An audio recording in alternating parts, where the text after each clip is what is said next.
現在呢，我們這個辣椒醬啊已經做好了，還有這個醃料，這個餡料呢已經是醃製好了。我們現在呢準備好一個蒸籠，蒸籠呢上面呢墊一層這個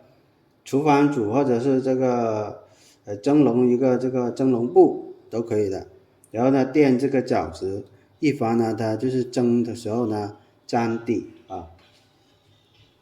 接下來我們進行這個包製的一個操作。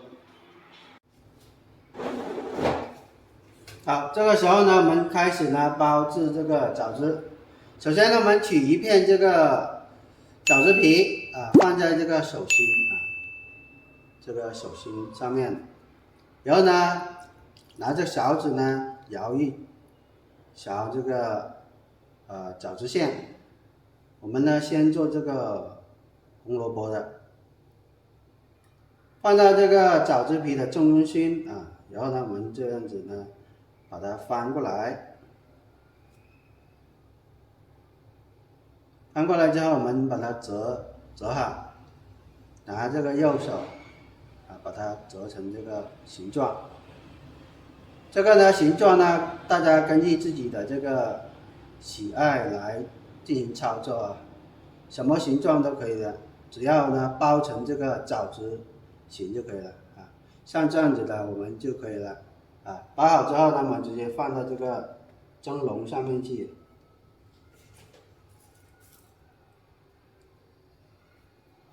其實呢這個的包法呢基本上都是差不多的，大家看自己的這個喜愛來包製就可以了。有些人呢可以包成這個包子狀，也可以呢包成這個四方形的，對吧？大家呢喜愛，或者呢像我們現在包成這個葉狀的都可以的。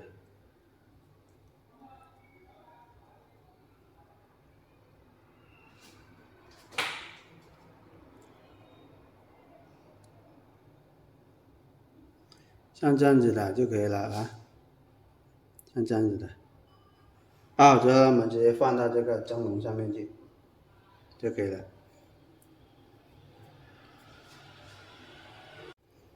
我們呢全部呢把這個餡料包好之後包完就可以了。待會兒呢我們直接放到這個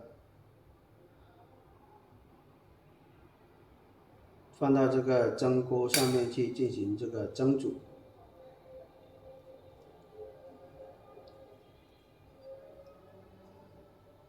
有些呢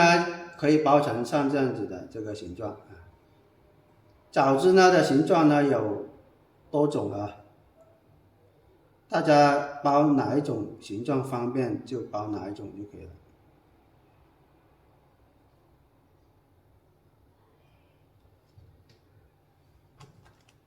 好，我們呢接下來呢把所有的這個餡料包完就可以了。好了，我們的4個口味的這個餃子呢已經是包好了，已經是放到這個蒸籠上面了。現在呢我們直接拿到這個蒸鍋上面去裹水進行蒸煮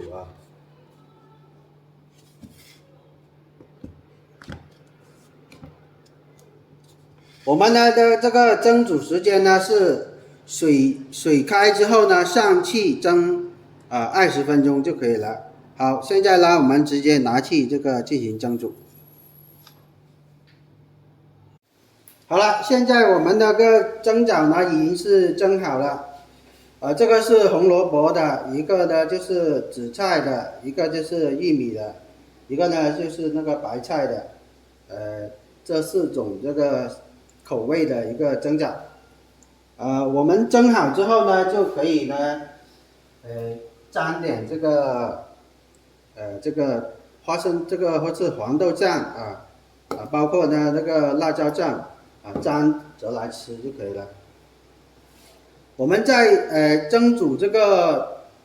餃子的時候呢不要蒸得太久蒸得太久的話它就會爛。一般呢就是時間呢就是在水開上氣之後呢蒸煮20分鐘就可以了。如果是用這個蒸箱來的話，一般我們蒸上去之後蒸個6分鐘到7分鐘就可以了。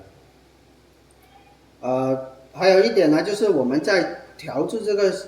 餡料的時候呢，這個白菜呢一定要把这個水分瀝乾淨包括這個紅蘿蔔也是，我們不要濕的，我們要乾的，就是瀝乾這個水分然後那個棗子皮呢，可以呢買現成的，也可以自己做如果需要這個棗子皮的這個制作的這個方法的，這個蒸棗呢，沾着這個辣椒，或者是直接倒這個辣椒醬上，這個蒸棗上面直接吃就可以了。不喜歡吃辣椒的，我們就直接用這個黃豆醬或者是這個花生醬來代替包括呢其他的這個番茄醬呢都可以的大家呢喜歡就可以了。具體的这个就这么多本期视频呢就講解到這裡了，感謝大家的觀看，我們下期視頻再見了。